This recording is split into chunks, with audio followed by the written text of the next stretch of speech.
Okay, let's unpack this immediately because the numbers here are, well, they're absolutely stunning. And they really define a fundamental crisis in public safety and equity. You really do. If you just look at the estimated 600,000 people reported missing across the U.S. each year, Black individuals make up about, what, 13% of the overall national population? Right, around 13%. Yet they account for a massively disproportionate number of these cases. We're talking almost 40% of all missing persons cases nationwide involve people of color. 40%. That disparity isn't just, a statistical blip. It is the definition of a deep systemic failure within our institutional responses. And that's the core problem we're really facing here.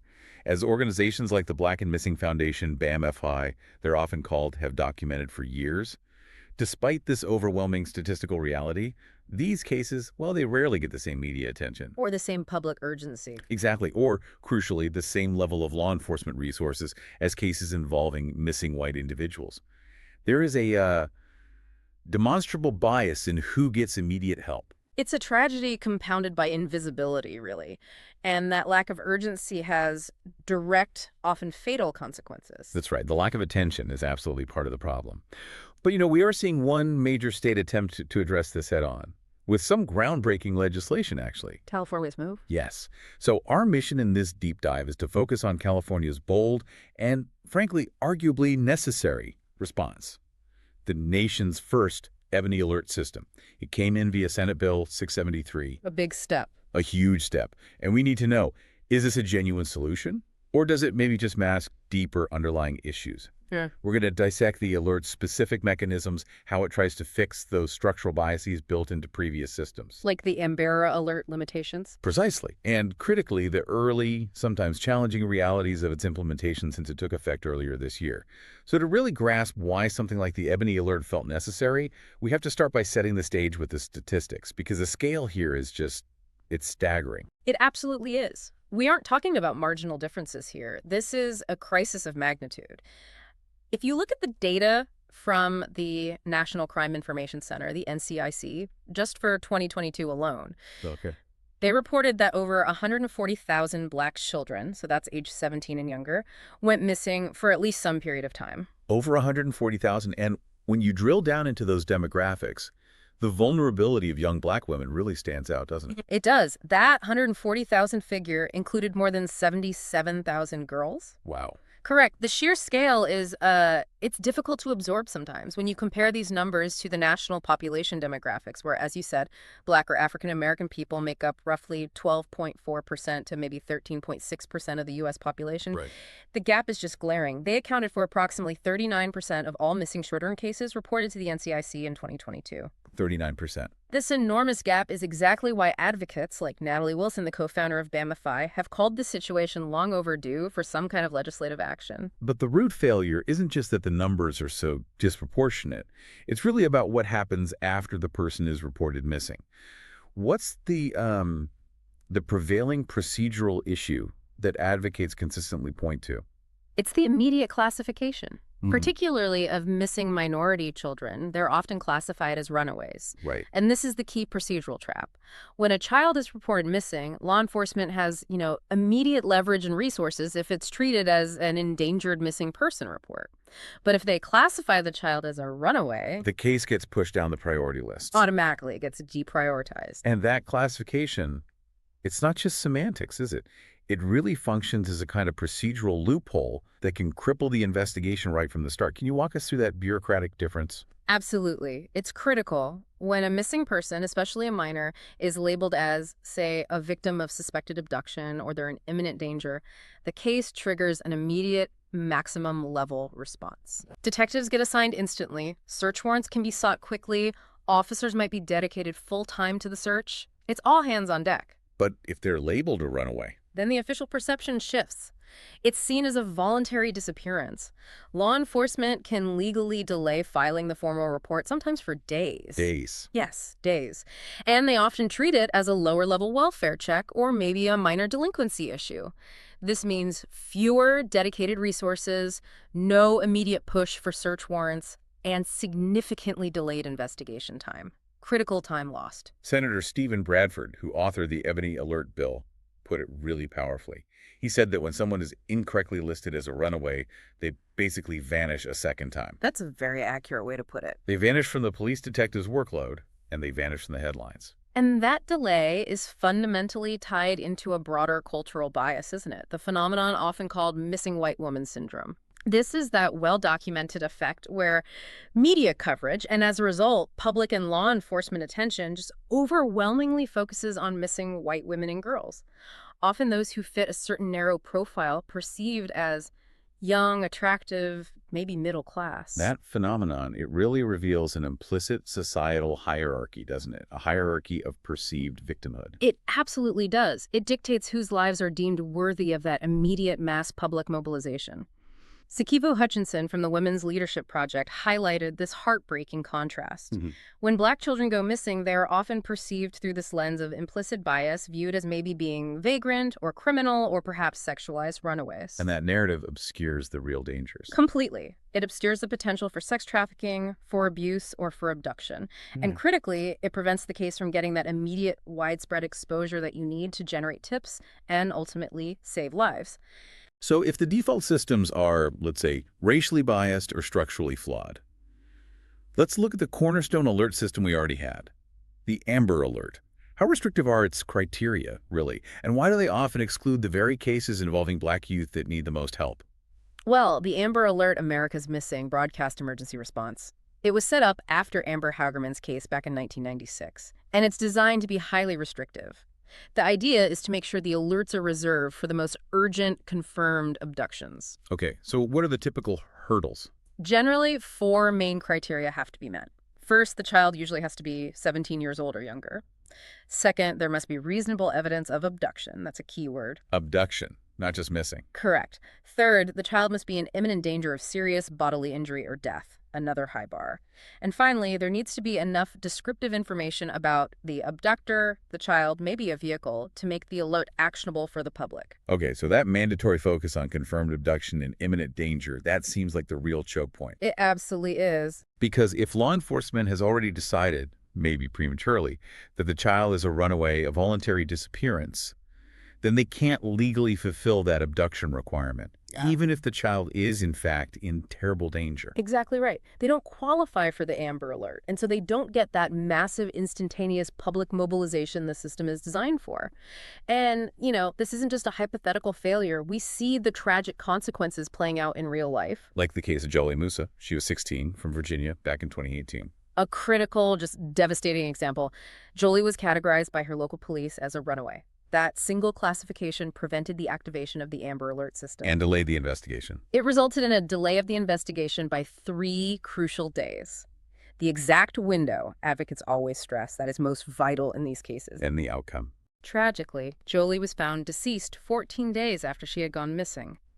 Her family's subsequent efforts led to the conceptualization of the Jolie Alert system. It was designed precisely to bypass that dangerous runaway classification and rally communities to search for all missing children, regardless of what the initial police designation might be.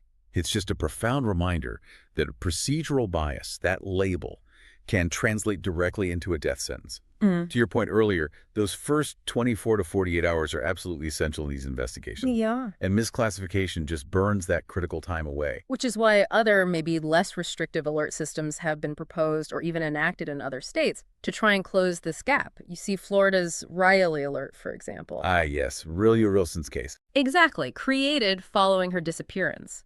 It allows alerts to be broadcast even if the full Amber criteria aren't met, specifically designed to prevent law enforcement from using those procedural loopholes to delay search efforts for missing children.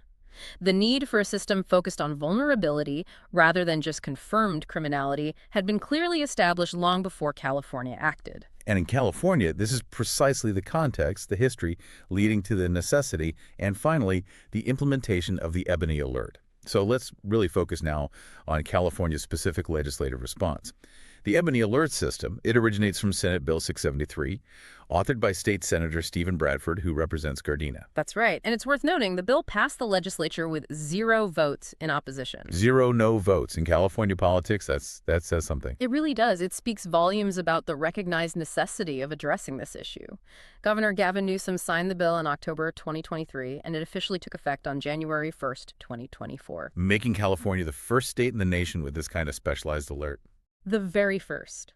Tailored specifically to address the disproportionate number of missing Black children and young women. Senator Bradford himself characterized the law as bold and needed action that, frankly, acknowledged the state's failures in previous years. So what exactly is the alert's defined purpose? And how does it get activated? What's the chain of command? The purpose is very straightforward and explicit: to locate and bring urgent attention to missing Black children and young women. Specifically, it's about ensuring that vital state resources and media attention are deployed in the same way they would be for any other missing person. Mandating parity, essentially. Yes. The process starts when a local law enforcement agency like a city police department or a county sheriff's department requests the activation. That request then gets funneled up to the Central Coordinating Authority. Which is? That's the California Highway Patrol, the CHP, specifically their operational hub, the Emergency Notification and Tactical Alert Center, or NTAC. Okay, so CHP's NTAC is the central switchboard. They decide whether the alert goes live statewide. Correct. NTAC Tech is responsible for vetting the requests against the criteria and then disseminating the information across the state's alert infrastructure. And this is where the Ebony Alert really fundamentally deviates from those strict Amber Alert criteria we talked about, especially concerning the age range. Ah, the age range. That seems like a major strength of this bill, doesn't it? It is arguably the most crucial distinction. It targets a demographic that previous systems completely ignored. The Ebony Alert applies to individuals aged 12 to 25. 12 to 25. Think about that. This age group is typically too old to qualify for a traditional Amber Alert, which usually caps at age 17. But they are far too young for California's Silver Alert. Which is for seniors, right? Usually over 65 with cognitive issues. Exactly. So you have this huge gap. That 18 to 25 age group is notoriously vulnerable, isn't it? Especially concerning things like human trafficking, unstable living situations. The state has finally acknowledged that specific vulnerability gap. Absolutely. And the expanded criteria for activation directly reflect those heightened risks. The framework is far more inclusive than the standard Amber Alert. It shifts the focus away from needing confirmed abduction towards documented vulnerability. So what kind of circumstances trigger it? An alert can be issued if the person is within that 12 to 25 age range and meets one of several criteria. For instance, they're missing under unexplained or suspicious circumstances. Okay. Or their physical safety is otherwise endangered. Or perhaps they're suffering from a documented physical or mental disability. Or, crucially, if there's reason to believe they may have been a victim of trafficking or abduction. So let's take an example. If a 19-year-old Black woman goes missing and her family suspects trafficking, or maybe she has a known mental health condition, that's immediate grounds for the Ebony Alert. Yes. Whereas before, police might have just dismissed it as an adult leaving voluntarily, maybe needing a simple welfare check later on. Precisely. And the data overwhelmingly supports this proactive focus. The Black and Missing Foundation reports that while Black people account for nearly 40% of the missing population, research also shows that Black women or young girls account for up to 40% of sex trafficking victims. 40% again. The alert is explicitly designed to recognize and respond to these known high-risk scenarios that were previously falling through the cracks. Okay, so once NTAC activates the alert, how does the system actually reach the public? What are the notification methods? The primary mandated public notification method uses the state's existing infrastructure. Those electronic highway signs, the ones you see on major freeways and some surface streets. The changeable message signs. Exactly. Those signs are required to display information about the missing person and provide contact details. Now, crucially, the law also strongly encourages broadcast outlets, TV and radio stations, and social media platforms to urgently circulate the alert information. Okay, so the highway signs are mandatory display, but media participation is voluntary, based on encouragement. That's the legal distinction, yes. The state can only mandate the use of its own resources, like the CHP-controlled highway signs. While media cooperation is generally quite high during these kinds of events, Sure. The reliance on encouragement rather than a legal mandate means the reach of the Ebony Alert might not be as universally instantaneous as, say, a federally regulated emergency alert like Amber sometimes feels. It's an inherent limitation tied to media independence. It's important context, though, that California isn't just creating specialized alerts out of thin air here. The Ebony Alert is actually one of 7 recognized alert types in the state now. Its existence is kind of justified by the precedents already set. That contextualizes the legislative defense perfectly, yes. California has had the Silver Alert for years for missing seniors, and the Feather Alert for missing Indigenous people was signed into law just the year before the Ebony Alert. And there's the Blue Alert, too. Right, the Blue Alert for missing law enforcement officers if they're harmed or taken. Senator Bradford argued, quite effectively it seems, that specialized alerts are already standard practice across different demographics when the data proves a specific population faces a unique, heightened risk or is disproportionately underserved by existing systems. The data demanded this tool. The data demanded this new tool specifically for the Black community based on those numbers we discussed. And the comparison to the Silver Alert is particularly illustrative of that age gap issue we mentioned. Definitely. The Silver Alert usually focuses on cognitive impairment, often requiring the missing person to be 65 or older. The Ebony Alert fills that entire vacuum between the Amber cutoff, age 17, and the typical Silver criteria. It provides specialized protection for those vulnerable young adults. Okay, so since the Ebony Alert system went live on January 1st, 2024, we've already seen some real-world examples, and they demonstrate both the system's potential effectiveness when it's used correctly, and unfortunately, some of the institutional resistance it still seems to face. All right, let's look at those initial activations first, Yeah. because they really show the expanded criteria in action, though. They do. In one early case, out of East Los Angeles, an Ebony Alert was issued for a 14-year-old, Amoria Brown, her tiny 3-week-old infant, Amoria Brown. 3 weeks old. Yes, and the infant had a heart condition requiring daily medication. Also missing was a 15-year-old, Sanai Brown. So the danger in this case was multifaceted, immediately tied to the infant's severe medical vulnerability. That makes sense. The alert was issued pretty quickly, and thankfully it was deactivated after they were all located safely. So that shows the alert successfully focusing on endangerment and vulnerability of the baby's medical needs, rather than requiring absolute proof of a criminal abduction first. Exactly, that's the key difference. Another critical activation occurred in Los Angeles for a 19-year-old named Sanai Michaela Singh. Okay. Sanai suffered from a medical condition that required medication, and she went missing from the 300 block of E 109th Street. Now, because she was 19, she was far too old for an Amber Alert. Right, past the cutoff. But the Ebony Alert criteria focusing on physical or mental disability or endangerment due to lack of medication immediately applied. The alert was issued, circulated, and she was later found safe. So these successful uses, they really demonstrate the alert's potential power in protecting those vulnerable young adults, that 18 to 25 demographic, who previously just didn't have a specialized safety net. Precisely. They would have been left out before. However, implementation hasn't been totally seamless, especially when that historical problem, the misclassification issue, rears its head again. The Latricia Hartley case in San Francisco seems like a really critical test case here. It highlights the continued, maybe deep-seated institutional resistance to recognizing danger, even when this new legal tool exists. It's a deeply concerning case. This incident involved a mother, Latricia Hartley, who was desperately searching for her 14-year-old daughter. The daughter had a documented history of mental illness, including suicidal ideation. Okay, so high risk already. Very high risk. And she was allegedly lured away by a 16-year-old male.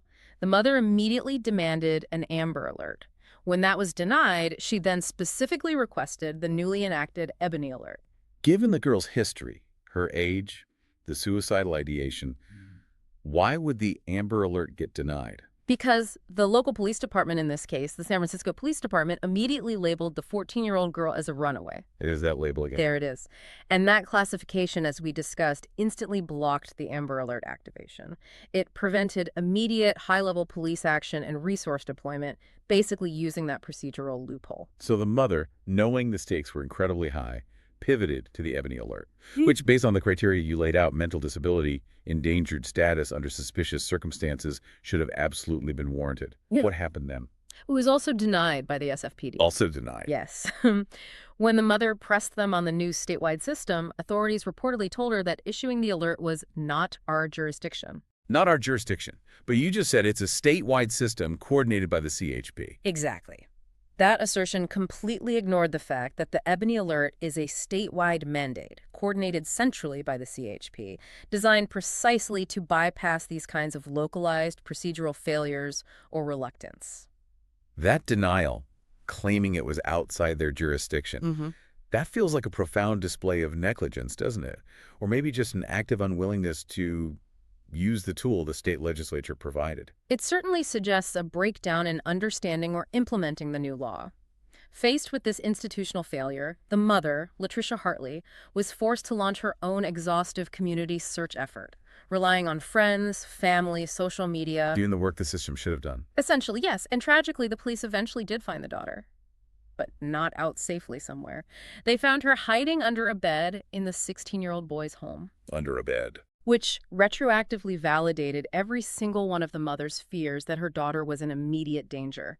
And it proved that the initial runaway classification and the subsequent denial of the Ebony Alert was a critical failure of protocol and arguably reflected underlying bias. That incident is just such a stark illustration. Simply having the legislative tool, the law on the books, isn't enough. The law still relies entirely on the commitment, the training, and crucially, the unbiased action of local law enforcement agencies to actually be effective. That's the crux of it. That deep-seated willingness to just default to the runaway classification seems to persist, even when new legal frameworks are available specifically designed to challenge it. And we have to remember, as Natalie Wilson from BAMAP pointed out regarding previous systems, there have been countless instances over the years where families felt their missing child clearly met the criteria for an alert, yet law enforcement simply failed to act or delayed acting. The Hartley case demonstrates that even with a specialized named alert like the Ebony Alert, that bureaucratic resistance, that inertia, remains a primary challenge. And there are institutional concerns from the police side as well, right? Which were raised even during the legislative debates for SB 673. This is the argument about alert fatigue, that too many alerts will dilute their power. Yes, that's a significant counter-argument that came up. The California Highway Patrol, as the state coordinator for these alerts, did raise concerns during the legislative process. They worried that increasing the sheer frequency of specialized alerts, adding Ebony, adding Feather, potentially others down the line, could lead to the public becoming desensitized to emergency warning. A cry wolf effect. Essentially, yes, thereby diminishing the power and urgency of all alerts, including the critical AMBRI system.